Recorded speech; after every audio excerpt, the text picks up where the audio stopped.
कुठून काय येईल पुढच्या अजून ते अलाइनमेंट फॅमिलीसाठी या वाई जंक्शन पर्यंत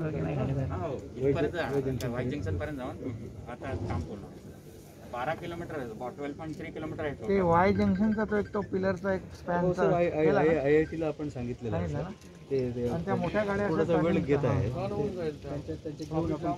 ट्रॅफिक जाम होईल. तेच मी आता येताना बघितलं वाई जंक्शन, पण हा एकदम म्हणजे ऐरोली आणि डोंबिवली जवळ होऊन जाईल एकदम.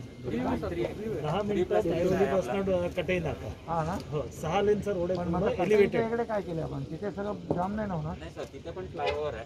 हां, पुढे बदलापूर क्रॉस करून बदलापूर रोडला जातो. अच्छा, मग तिथं फ्लायओव्हर घेतलं का? तिथे फ्लायओव्हर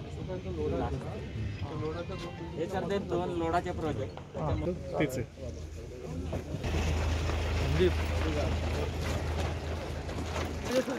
ए मोबाईल या ना पुढे या ना.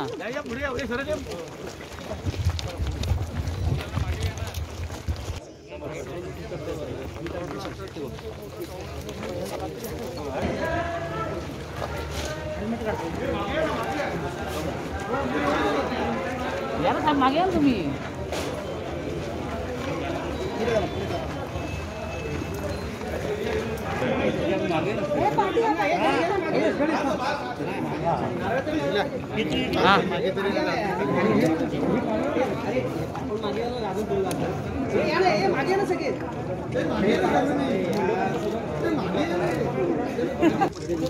हाँ हाँ सर.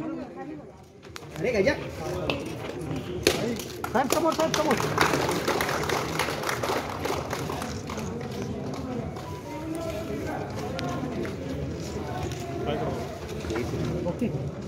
उठू नको रे, थांब तसंच.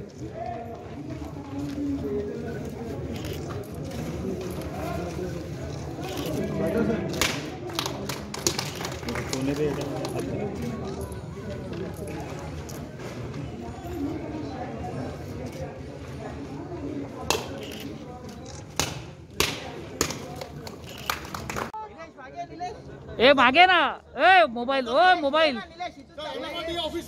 हाँ, ए मागे ना.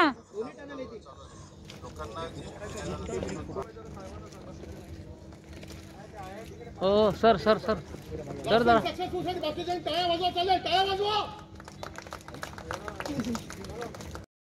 दुरुस्त करायची वेळ आली. मुंब्रा बायपास आपण दुरुस्त केला होता. तिथे जर आपण पाहिलं की CC रोड पूर्णपणे हा अगोदर डांबरीकरण होता, त्यानंतर आपण हा CC केला, त्याच्यामध्ये रिपेरिंग्स केले आणि काही ठिकाणी खड्डे पडले. ते आता PWDला आम्ही इन्स्ट्रक्शन्स दिलेले आहेत ते लवकरात लवकर भरण्यासाठी. सर एक हिंदी आपण पाहतोय की हा जो लिंक आहे काटई ऐरोली, हा एलिव्हेटेड रस्ता आहे. गेले 1.5 वर्ष याचं काम चालू आहे आणि आज टनलचं ब्लास्टिंग जे आहे ते माननीय पालकमंत्री एकनाथ शिंदे साहेबांच्या हस्ते इथे झालेलं आहे. हे काम जे आहे ते पुढच्या 1.5 वर्षामध्ये पूर्ण होईल आणि काटई ते ऐरोली फर्स्ट फेजमध्ये आता मुंब्र्यापर्यंत वाई जंक्शन जिथे आहे तिथे ऐरोली ते वाई जंक्शनपर्यंत हे काम पूर्ण होईल आणि त्यानंतर पुढचं लँड ॲक्विजिशन करून काटाईपर्यंत हा रस्ता लोकांना वापरास येईल. हा जेव्हा पूर्ण होईल तेव्हा 10 मिनिटामध्ये काटाई ते ऐरोली हा प्रवास लोक करू शकतात, जिथे आज खूप तास लागतात. सगळ्यात मोठा फायदा हा आहे की शिळफाट्यावरची ट्रॅफिक ही मोठ्या प्रमाणामध्ये ह्या बायपास आपण ज्याला म्हणू शकतो मोठ्या प्रमाणामध्ये कमी होईल. आणि जसा हा फ्रीवे आहे आपला ईस्टर्न फ्रीवे, तसाच हा फ्रीवे असणार आहे. म्हणजे थेट काटाईला मनुष्यचाटला गाडी घेऊन की तो थेट ऐरोलीला जाईल आणि तिथून नवी मुंबईला जायचं नवी मुंबईला जाऊ शकतो ना मुंबईला जायचं तर मुंबईला जाऊ शकतो. तर हा एक महत्त्वपूर्ण प्रोजेक्ट जो आहे तो MMRD इथे राबवते. सर कधीपर्यंत कार्यरत होईल, कधीपर्यंत प्रॅक्टिकली लोकांना वापरायला मिळू शकतो? हा मी तसं म्हणालो की हा 2 फेजमध्ये आहे. फर्स्ट फेजचं लँड ॲक्विजिशन झालेलं आहे, सगळं झालेलं आहे. हा आता मुंब्रा वाई जंक्शन आता आपण जिथे उभा आहे वाई जंक्शन इथून खूप जवळ आहे. तर ऐरोली ते वाई जंक्शन जे आहे ते येत्या 1-1.5 वर्षामध्ये पूर्ण होईल आणि पुढचा जो भाग आहे तो लँड ॲक्विजिशन करून आता मला वाटतं त्याचाही सर्वे वगैरे पूर्ण झालेला आहे. UDमध्ये फायनल सँक्शनसाठी ती फाईल आहे तर त्याचंही काम जे आहे ते लवकरच युद्ध पातळीवरती आपण करू. लँड ॲक्विजिशन सुरू झालं एकदा की तोही रस्ता MMRDA हाती घेईल आणि हा पूर्ण प्रोजेक्ट जो 12.5 किलोमीटरचा त्यामध्ये 1.7 किलोमीटरचा टनला असणार आहे, हा पूर्ण करून एक मोठा दिलासा जो आहे त्या कल्याण असेल, डोंबिवली असेल, अंबरनाथ, बदलापूर या सगळ्या जनतेला मिळणार आहे. त्याचबरोबर कल्याण शिळफाट्याचा फ्लायओव्हर आणि अंडरपास त्याचंही टेंडर झालेलं आहे. त्याचंही काम जे आहे ते काही दिवसांमध्ये सुरू होईल. पुन्हा आपल्याला कल्याणशील रोडचं 6 पदरीकरणाचं काम आपल्याला पाहायला मिळतं आहे. तेही काम युद्ध पातळीवरती सुरू आहे. तेही काम पुढच्या एका वर्षामध्ये पूर्ण होईल. पत्रीपूल आता होत आलेलं आहे. 3रा पत्रीपूलचं आम्ही काम आता सुरू करतो आहे. तर एक असे अनेक प्रोजेक्ट जे आहेत ते MMR रिजनमध्ये आम्ही करतो आहे, जेणेकरून ट्रॅफिक जी ह्या MMRमध्ये वाढते ती मोठ्या प्रमाणामध्ये कमी होईल आणि येणाऱ्या 1.5-2 वर्षांमध्ये खूप मोठ्या प्रमाणामध्ये डिकंजेशन होईल. सर महत्त्वाचा प्रश्न एक वेगळा प्रश्न आहे, शेवटचा प्रश्न. मुंब्रा बायपासची हालत खूप खराब आहे. तिथे अनेक गाड्या अडकत आहेत, त्याच्यामुळे मोठी वाहतूक कोंडी होते आणि काही काटाई ये बहुत ही महत्वपूर्ण प्रोजेक्ट है। ये मुंबई, नवी मुंबई, ठाणे, कल्याण, डोंबिवली इसलिए बहुत ही मददगार साबित होगा। यहाँ लोगों को जो यातायात करते हैं उनको बहुत ही रिलीफ देने वाला ये प्रकल्प है। इसमें 1.7 किलोमीटर का टनल है, जिसमें 3 लेन है, एक लेन सर्विस लेन है। ये टोटली 13 किलोमीटर का एलिवेटेड प्रोजेक्ट है। ये ऐरोली से डोंबिवली काटाई जाने के लिए सिर्फ 10 मिनट में लोग जा सकते हैं। ये बहुत ही रिलीफ देने वाला प्रकल्प है। सर चित्रा गॅस आहे, तुम्हाला कोणाला चक्कर आले, मळमळ आली, उलटी आली तर कोण बघणार?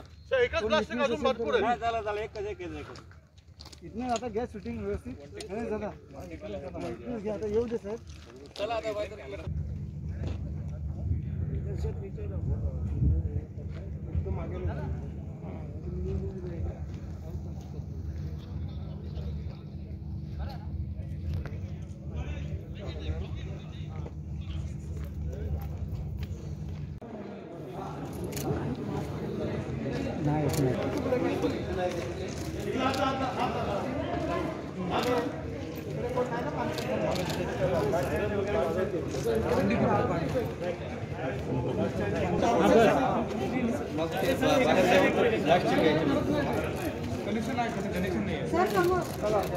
सर समोर सर काही थोडंसं एकदा थोडंसं हां थोडंसं फोटोला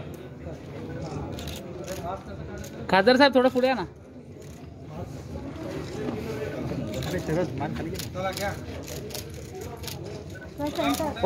सेंटर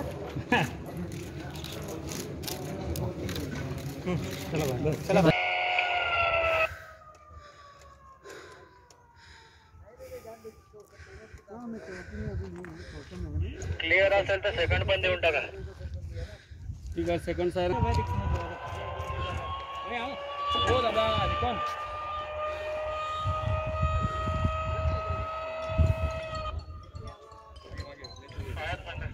हा क्लिअर आहे, क्लिअर. Fire Pandeji fire. पुढे नका जाऊ ना.